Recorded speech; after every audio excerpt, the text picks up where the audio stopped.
Capsule pour mieux comprendre la puissance et l'énergie.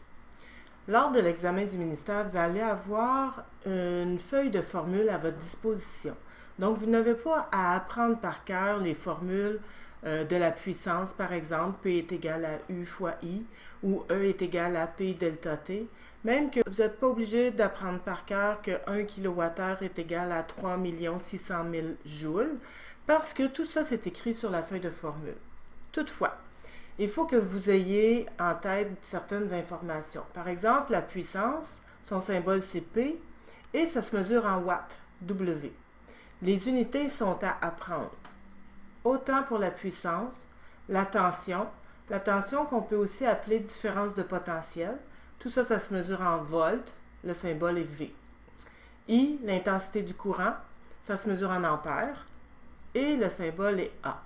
L'énergie se mesure en joules ou en wattheure ou en kilowattheure.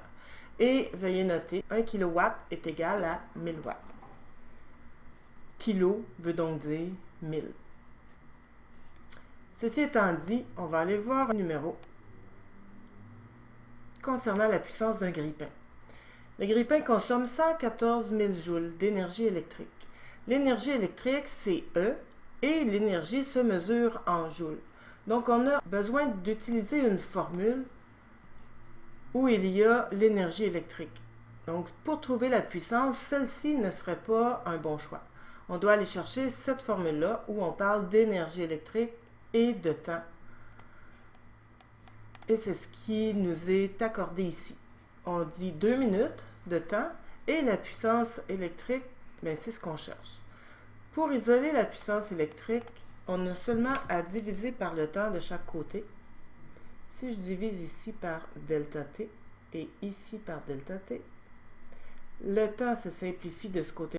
La formule devient donc puissance égale énergie sur le temps.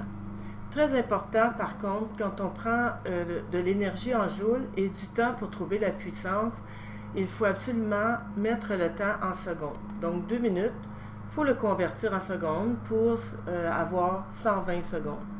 Quand on met ça dans notre formule, 114 000 joules divisé par 120 secondes, ça donne une réponse en joules par seconde, une puissance de 950 joules par seconde. Il est très utile de savoir que 1 joule par seconde, c'est 1 watt. Donc, on obtient les unités de puissance en watts. La réponse, 950 watts.